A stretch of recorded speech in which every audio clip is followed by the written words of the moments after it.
Hello, PascoMath grade 8 teachers. Today we're going to look at standard MAFS.8.EE.3.8.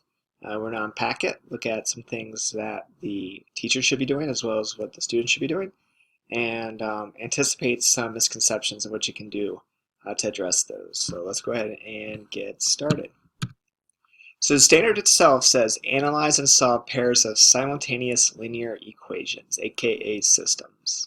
So part A says understand that solutions to a system of two linear equations and two variables correspond to points of intersection of their graphs because points of intersection satisfy both equations simultaneously. So then keyword there is understand. So we know we need to be living in conceptual understanding there. The next piece, part B, solve systems of two linear equations and two variables algebraically and estimate solutions by graphing the equations. Solve simple cases by inspection. So let's talk about what that means by inspection in a little bit. And then solve real-world and mathematical problems leading to two linear equations and two variables. So again, we have to have some context here for part C and use those systems to solve real-world problems. So let's go ahead and unpack it. So standard has students solving simultaneous linear equations. It's best to consider parts A, B, and C together so that students don't see them as isolated skills. So again, they need to see the big picture, the coherence, instead of the little bits and pieces of the standard. Students will understand that points of intersection are the solutions to a pair of simultaneous linear equations. So again, they need to really know what that point means on the graph. Students will solve systems graphically, algebraically, and by inspection. And examples in the standard are in real-world context and math problems. So some things the teacher could be doing for this standard is use some prior knowledge. So students have graphed linear equations. So have them graph two linear equations that share a solution on the same coordinate plane and facilitate that class discussion as to what that point means. And so again, we need to leverage what they know. And so we have graphed already at this point, and so we need to have them graph twice and really emphasize what that point means.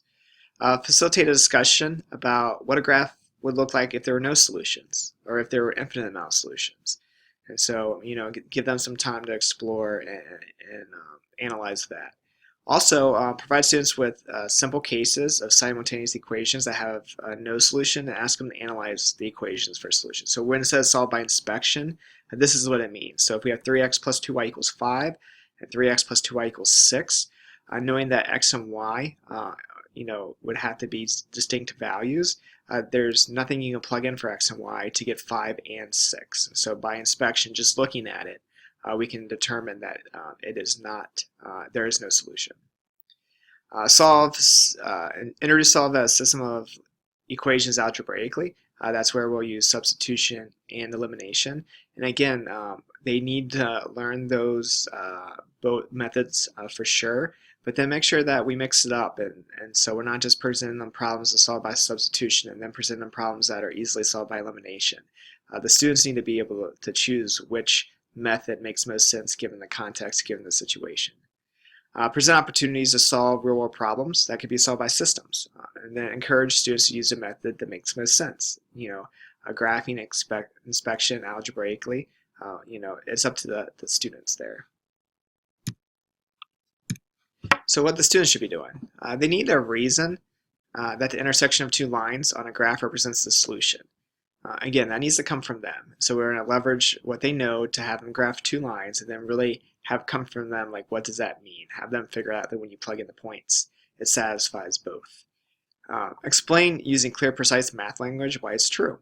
Explain how to recognize if a solution has 1, 0, or infinite number of points. They need to be able to solve systems of equations graphically, algebraically, and by inspection, depending on the way the problem is presented. And then solve those real-world problems that lend themselves to pairs of simultaneous linear equations. Some misconceptions we can anticipate is we know from the prior standards that students have a little difficulty graphing just due to the skill of graphing and accuracy issues. We have some technology modeled on the other video how to use Desmos. Maybe start there and take away maybe the problem with graphing by allowing them to use technology and then have them really explore what the concept is. And so that's a nice way to use technology to promote understanding for sure. And then encourage the use of graph paper and rulers. And so again, if they're being inaccurate with their representations of a line, the graph of a line, then it makes it hard to really find that solution. Some students might have difficulty solving the system algebraically. Make sure they have experience on how to solve using substitution and elimination, and don't force a method when it doesn't make sense. And so sometimes our resources might say solve using substitution when it is beautifully set up for elimination, or vice versa. And so again, don't limit students to the way in which it needs to be solved. Allow them to solve it the way it makes most sense to them. That's it for this standard. If you have any questions, feel free to contact me or your regional specialist, and thank you for making PascoMath more awesome.